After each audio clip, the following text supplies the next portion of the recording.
మీ history అంతా తెలుసు సాతాన్ గారికి. తెలుసా మీకు? మీ గురించి మీ భర్త గారికి తెలియకపోవచ్చు, మీ గురించి మీ బిడ్డలకి తెలియకపోవచ్చు, మీ గురించి మీ పక్కింటోళ్ళకి, మీ ఫ్రెండ్స్ అంటారు కదా, వాళ్ళకి కూడా తెలియకపోవచ్చు. కానీ మీ గురించి బాగా తెలిసిన వాళ్ళు ఎవరో చెప్పినా ముగ్గురు. ఒకటి, మీకు బాగా తెలుసు మీరేంటో, మీరు ఎక్కడ తప్పులు చేస్తున్నారో, ఏం చేస్తున్నారో ఏంటో అన్ని మీకు తెలుసు. రెండు, దేవుడికి తెలుసు. నిన్ను పుట్టించిన వాడికి ఎందుకు తెలియదు, అన్ని తెలుసు. ఇంకొకటి సాతాన్ గాడికి కూడా తెలుసండి. ఇది మర్చిపోకంటే, వాడికి తెలుసు. ఆడే నారస్థాపన చేస్తాడు, ఈవిడ దొంగ ఈవిడ దొంగ అని మన మీద నింద పంపేది ఎవరనుకుంటున్నారు? వాడే. యేసుప్రభేమో ఆవిడ దొంగ అయితే ఏంటి, ఆ దొంగ కోసమే నా ప్రాణాన్ని పెట్టాను, నువ్వు అవతలకి వెళ్ళి అంటాడు దేవుడు. హల్లెలూయా.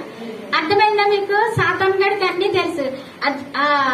ఇదో జ్యోతిష్కాలు అయ్యి చెప్పి వాళ్ళు వచ్చి, ఇదిగో నీకు 2 పిల్లలు, లేకపోతే మీ ఇంట్లో కష్టం ఉంది అదంటే, అయ్య బాబాయ్ పెద్ద మర్మం చెప్పేశామని ఇంకా బియ్యం ఇచ్చేసి, ఇంకా డబ్బులు ఇచ్చేసి, ఇంకా చెప్పు అని అంటే మీరు ఎవరి మాట వింటున్నారు తెలుసా?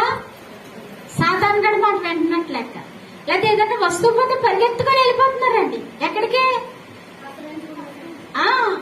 అక్కడికి వెళ్ళిపోతారా? పరిగెత్తుకొని దేవుడి దగ్గరికి రండి, మోకరించండి. దేవుడు చెప్తాడు, తీసుకొచ్చి మీ కళ్ళ ఎదురుగుండా పెడతాడు దాన్ని. అక్కడ ఎక్కడికో వెళ్తారా? వాళ్ళు ఏం చేస్తారు తెలుసా మీకు? దెయ్యాలను ఆవహించుంటే వాళ్ళ దగ్గరికి వెళ్ళి మీరు కొన్ని దెయ్యాలు తెచ్చుకుంటారు కూడా, తెలుసా మీకు? వాళ్ళే ఊరికినే పంపరు, కొన్ని దెయ్యాలు ఇచ్చి పంపిస్తారు. మీ జీవితాన్ని పాడు చేయడానికి అవి ప్రయత్నం చేస్తూ ఉంటాయి. వాళ్ళు ఎందుకు పంపుతారంటే, వాడికి ఎక్కువైపోయి వాడిని పాడు చేసేస్తూ ఉంటాయండి. వాడికి ఆ దెయ్యాలను మేపాలండి వాడు, తెలుసా మీకు? వాడికి చేయాల్సింది అన్ని చేస్తూ ఉండాలి. వాడికి బరువు అయితే కొన్ని మీ దగ్గర పంపుతాడు అనమాట. వెళ్ళి మీరు తెచ్చుకొని పోయిన వస్తువు సరే కదా, ఇంకా బోల్డ్ పోగొట్టుకుంటారు. అర్థమైందా? అలాంటి పనులు చేయకండి. పసరలో, చక్రాలు అలాంటి చోట్లకి వెళ్ళకండి. అవి దెయ్యాలు, సాతాను యొక్క శక్తులు అవన్నీ కూడా. ఈ ఫరో దగ్గర కూడా ఉన్నారండి వాళ్ళు.